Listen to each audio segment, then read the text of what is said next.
টয়লেটে কিভাবে যেতে হবে সেটাও ইসলামের ভেতর আছে, অন্য কোন ধর্মের এরকম কিছু নেই।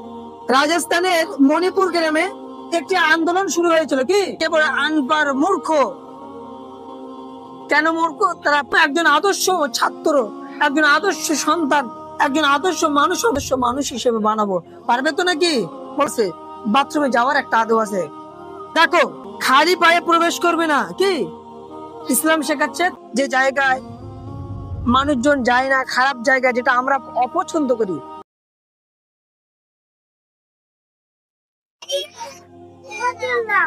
সবাই ভালো আছো? ইতিপূর্বে আমরা পড়েছি কিসের আদব? বলো তো দেখি, কে বলতে পারবে? এর আগের পৃষ্ঠায় আমরা পড়েছি কিসের আদব? খাওয়ার আদব, তাই তো? কিভাবে খেতে হবে, কেমন ভাবে বসতে হবে, কেমন ভাবে পানি পান করতে হবে, কোন জায়গায় বসে খেতে হবে, খাবার সময় কোন দোয়া পড়তে হবে, ভুলে গেলে কোন দোয়া পড়তে হবে, মাঝে মাঝে কোন দোয়া পড়তে হবে, কে বলতে পারবে? তাই কি শুনি। মাঝে মাঝে আল্লাহুম্মা লাকাল হামদ ওয়া লাকাল শুকর, আর শেষে কি বলতে হবে? আমানা ওয়া সাকানা। মাশাআল্লাহ। ঠিক তেমনি ভাবে পৃথিবীতে মনে করো তোমরা 10,000-এর বেশি ধর্ম আছে। কত? হিন্দু ধর্ম, খ্রিস্টান ধর্ম, বৌদ্ধ ধর্ম, বুঝেছো, পারসিক ধর্ম, এরকম ভাবে অনেক ধর্ম আছে। কিন্তু সমস্ত ধর্মের ভেতর থেকে আল্লাহর কাছে প্রিয় ধর্ম হলো কি? ইসলাম। কি আল্লাহর কাছে প্রিয় ধর্ম কি? ইন্নাদ দীন ইনদাল্লাহিল ইসলাম। আল্লাহর কাছে মনোনীত ধর্ম হলো কি? এই জন্য এই ইসলামের প্রতিটা জিনিস, খাওয়া থেকে নিয়ে মৃত্যুর আগ পর্যন্ত সমস্ত জিনিসের ভেতরে একটা নম্রতা, একটা আদব ফুটে ওঠে। এমনকি বাথরুম কিভাবে করতে হবে, টয়লেটে কিভাবে যেতে হবে সেটাও ইসলামের ভেতর আছে, অন্য কোন ধর্মের এরকম কিছু নেই। কিন্তু ইসলাম কত সুন্দর, দেখো কিভাবে টয়লেটে যাবে, কিভাবে তোমরা বাথরুম করবে, তার আদবটাও লেখা আছে। আজকে আমরা পড়বো কিভাবে টয়লেটে যেতে হবে, টয়লেটের আদব। ঠিক আছে?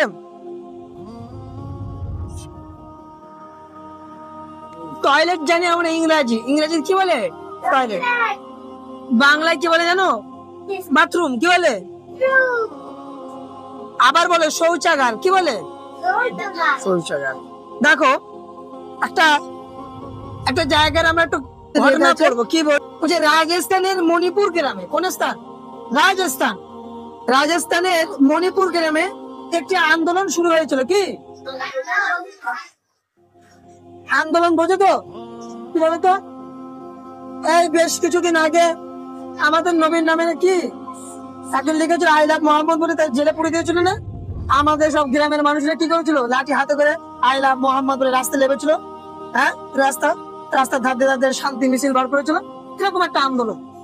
তো রাজস্থানের মণিপুর গ্রামে একটা আন্দোলন হয়েছিল। আন্দোলনটা কিসের আন্দোলন? যার মূল উদ্দেশ্য ছিল কি,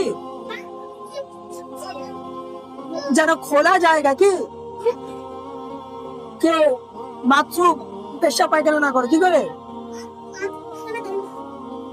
আমাদের স্কুলে পরিবেশ দিবস হয় বছরে একটা দিন, কিন্তু ইসলাম আমাদের শেখায় আমাদের প্রতিটা দিনই পরিবেশ দিবসের মতন পালন করতে হবে। বুঝতে পারোনি? হ্যাঁ, তাই তো? তাহলে ইসলাম দেখো আমাদের স্কুলে শেখায় যে তোমরা হাত ধোবে, বাথরুম যাবে, খোলা জায়গা বসে বাথরুম করবে না। কিন্তু ইসলাম আজ থেকে 1,500 বছর আগে জানিয়ে দিয়েছে যে তোমরা খোলা জায়গায় বাথরুম করবে না। কি খোলা জায়গায় বাথরুম করবে না? কেন করবে না? কারণ এটি পরিবেশে দূষণ সৃষ্টি করে এবং বিভিন্ন রোগের কারণ হয়। কি আমরা যদি এখানে বসে বাথরুম করি, একটা মোটা মাছি আসবে। মাছি দেখেছো? এরকম নীল নীল মাছি বাথরুমে বসে, আবার ভালো খাবারেও গিয়ে বসে। এখন কেউ একজন বাথরুম করলো খোলা জায়গায়, আর সেই নীল নীল মতন মাছি, নীল কালারের যে মাছিগুলো হয়, ওই মাছি মনে করে বাথরুমে বসলো, তারপরে উড়ে গিয়ে তার খাবারে বসলো, আমরা ওই খাবারটাই খেয়ে নিলাম। তাহলে কি আমাদের রোগ হবে তো নাকি? হ্যাঁ, এই জন্য খোলা জায়গায় বাথরুম করতে হবে? কখনোই করব না, ঠিক আছে?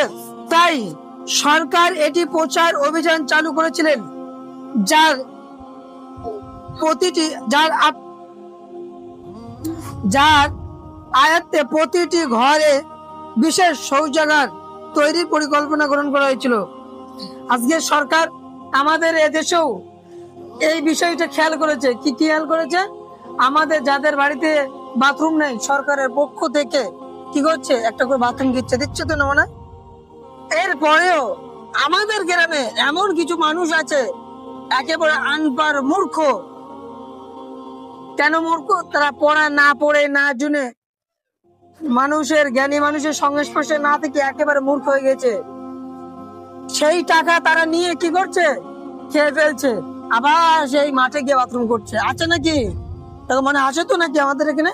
হ্যাঁ, সরকার টাকা দিয়েছে, তারপরে সে টাকা খেয়ে নিয়ে কি করছে, আবার সেই মাঠে গিয়ে নোংরা করছে। আমাদেরকে খেয়াল রাখতে হবে, যে সমস্ত গ্রামে আমাদের এরকম বাড়ি আছে যে সরকারের পক্ষ থেকে টাকা দেওয়া হয়েছে, তারপরেও কি করছে, ওই টাকা খেয়ে নিয়ে আবার বাইরে গিয়ে নোংরা করছে। আমাদেরকে সতর্ক হতে হবে। আমরা যত বড় হব এইসব জিনিসের প্রতি কি করতে হবে, আমাদের খেয়াল রাখতে হবে। যদি খেয়াল না রাখি, তাহলে আমাদের পরিবেশ একটা সোনার পরিবেশ হবে না কখনো। এই জন্য আমাদের কি করতে হবে, খেয়াল রাখতে হবে। তোমরা এখন ছোট, এখন থেকে তোমাদের চিন্তা চেতনা এমন ভাবে তৈরি করতে হবে যে আমরা বড় হয়ে নিজে তুমি একজন আদর্শ ছাত্র, একজন আদর্শ সন্তান, একজন আদর্শ মানুষ হব। সাথে সাথে আমাদের পরিবার, আমাদের গ্রাম্য পরিবারের প্রতিটি পরিবারকে আমরা আদর্শ মানুষ হিসেবে বানাবো। পারবে তো নাকি? বলো ইনশাআল্লাহ, চেষ্টা করব। এই জন্য আমাদেরকে সবসময় খোলা জায়গাটাকে দূর করে একটা ভালো জায়গা, একটা ঘেরা জায়গার ভেতর বাথরুম করতে হবে। মনে থাকবে তোমার না? আমাদের বাড়িতে অনেক ছোট ছোট বাচ্চারা বাথরুম করে, তো ওদেরকেও একটা নির্দিষ্ট জায়গায় কি করতে হবে, দিতে হবে। ওদের জন্য ছোট করে একটু ঘিরে রাখবো, সেখানে দেবো। বুঝতে পারছো? এবার দেখো, ইসলাম শেখায়, কি শেখায়? ইসলাম আমাদেরকে শেখায় যে বাথরুমে যাওয়ার আদব আছে। কি বাথরুমে যাওয়ার মনে হাসি নয়, ইসলাম প্রতিটা বিষয় শেখায়। হাসির কিছু নেই। আমাদের ইসলাম কত সুন্দর, এটা নিয়ে আমাদেরকে গর্ববোধ করা দরকার। আমাদের ইসলামের প্রতি আরো কি আগ্রহী, তো ইসলামের জ্ঞান নেওয়ার জন্য আমাদের আরো আগ্রহ হওয়া দরকার যে ইসলাম কত সুন্দর। দেখো, বাথরুমে যেতে গেলে তার একটা আদব আছে, যেতে গেলে আদব আছে। ইসলাম শেখায় জুতা পরতে গেলে ডান সাইড দিয়ে পড়তে হবে। প্রতিটা জিনিসের একটা আদব আছে, বাথরুমে যাওয়ার একটা আদব আছে। দেখো, তোমরা যখন বাথরুমে যাও মাথায় কাপড় দিয়ে যাও তো? যাও না তো? আজ থেকে মাথায় কাপড় দেবে। কি মাথায় বাথরুমে যখন যেতে হয় মাথায় কাপড় দিয়ে যেতে হবে। কি হবে? মাথায় কাপড় দিয়ে যেতে হবে। ছেলেরা আমার কি করে, যখন বাথরুমে যায় টুপিটা খুলে রেখে দেয়, তাই তো? না, কখনো করবে না, বরঞ্চ টুপি মাথায় দিয়ে বাথরুমে যাবে। মনে থাকবে তো? হ্যাঁ, তোমরা অনেক মেয়েরা আছো বাথরুমে যাওয়ার সময় ওড়নাটা মাথাতে ফেলে দাও, কখনোই করবে না। বরঞ্চ বাইরে বাথরুমে গেলেই ওড়নাটা আরো কি মাথায় দেবে। কেন মাথায় দেবে? কারণ বাথরুমের ভেতরে খারাপ আত্মা, খারাপ জেনের বসবাস। ঠিক আছে? খারাপ জেনেদের বসবাস, তারা সবসময় নোংরা জায়গাটা বেছে নেয়। ঠিক আছে? তারা কখনো তোমাদের ক্ষতি সাধন করতে পারে। এই জন্য খেয়াল রাখবে। রসুল বলেছেন তোমরা মাথায় কাপড় দিয়ে যাবে বাথরুমে। বুঝতে পেরেছো? দেখো, খালি পায়ে প্রবেশ করবে না। কি ইসলাম শেখাচ্ছে? তোমরা খালি পায়ে প্রবেশ করবে না। সায়েন্সে প্রমাণ করেছে যদি খালি পায়ে আমরা বাথরুমে যাই, আমাদের পায়ে কি জীবাণু কি চলে আসবে। ওই জিনিস যদি আমরা হেঁটে হেঁটে আমরা বাড়িতে ঘুরি, সেই আমার পা থেকে কি জীবাণু ছড়াবে। ওই জীবাণু আমাদের নাকে, আমাদের হাতে, গায়ে লেগে আমরা শরীরকে অসুস্থ করে দেবে। এই জন্য বাথরুমে যখন যেতে হবে কি হবে, বাথরুম থেকে এসে কি করতে হবে, দুই হাত ভালো করে কি করতে হবে, ধুতে হবে। তারপরে পাটাও ধুয়ে নিতে হবে। বাথরুমে যেতে গেলে একটু দোয়া পড়তে হয়, জানো? কি দোয়া বলো তো? আমার সাথে আসতে পড়ে নাও।